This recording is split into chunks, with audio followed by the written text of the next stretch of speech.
Guys ഇന്നൊരു family vlog ആട്ടോ. Sunday അല്ലേ, പിള്ളേരൊക്കെ ആയിട്ടൊന്ന് പുറത്തൊക്കെ പോയി വരാമെന്ന് വിചാരിച്ചു. ഞങ്ങളിത് കൊട്ടിത്തുള്ള ലുല്ലുലാട്ടോ പോത്തത്. രണ്ടുപേരും കാല് കയറിയ പാടെ അടി തുടങ്ങിയിട്ടുണ്ടായിരുന്നു. രണ്ടുപേർക്കും നടക്കിരിക്കണം, ആരും അഡ്ജസ്റ്റ് ചെയ്യത്തതുമില്ല. അങ്ങനെ രണ്ടെണ്ണത്തിന് വഴക്കൊക്കെ കേട്ട് ദേഷിച്ചിങ്ങനെ ഇരിക്കും കേട്ടോ. ഇന്നത്തെ അന്തരീക്ഷം നോക്കി നല്ല വെയിലായിരുന്നു കേട്ടോ. ഞങ്ങൾ പോകുന്ന ടൈമിൽ വെയിലായിരുന്നെങ്കിലും തിരിച്ച് വരുന്ന ടൈമിൽ മഴയായിരുന്നു കേട്ടോ. സാധാരണ നമ്മൾ ലുല്ലുവിൽ കയറണമെങ്കിൽ ഒരു 10-15 മിനിറ്റെങ്കിലും വെളിയിൽ കിടക്കണം, കാരണം അത്രയ്ക്ക് തിരക്കായിരിക്കും കേട്ടോ. പാർക്കിങ്ങും കിട്ടാൻ വലിയ പാടാണ്.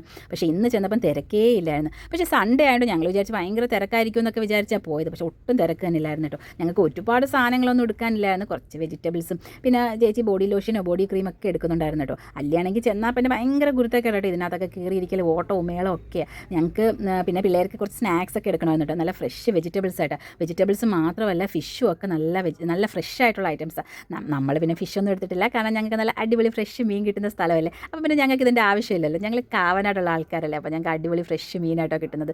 പിന്നെ ഞങ്ങൾ സാധനമൊക്കെ ബില്ലൊക്കെ അടിച്ച് ഇറങ്ങിയിട്ടുണ്ട്. അപ്പോഴത്തേക്ക് നല്ല വിശപ്പായിട്ടുണ്ടായിരുന്നു. അങ്ങനെ ഞങ്ങൾ തനി നാടൻ ഫുഡ് കഴിക്കാനായിട്ട് കയറിയിട്ട് വാഴയിലയിലെ ഊണ് കഴിക്കണേ. എപ്പോഴും പുറത്തൊക്കെ പോയാൽ വേറെ ബിരിയാണി അങ്ങനത്തെ ഐറ്റംസൊക്കെ അല്ലേ. അങ്ങനെ ഞങ്ങൾ അടിപൊളി ഫുഡാണ്. ഞങ്ങൾ പ്രതീക്ഷിച്ചതിനെക്കാട്ടി നല്ല ടേസ്റ്റ് ഉണ്ടായിരുന്നു കേട്ടോ. പിന്നെ മീൻ പൊരിച്ചതും എന്തൊക്കെയോ മീനൊക്കെ വാങ്ങിച്ചിട്ടുണ്ട്. എനിക്ക് വീഡിയോ ഒന്നും എടുക്കാൻ പറ്റില്ല, ആ വിശപ്പ് കാരണം പെട്ടെന്ന് ഫുഡൊക്കെ കഴിച്ചു കേട്ടോ. അപ്പം ഇനി വേറൊരു വ്ളോഗുമായിട്ട് വരുന്നിടം വരെ എല്ലാവർക്കും ടാറ്റാ ബൈ.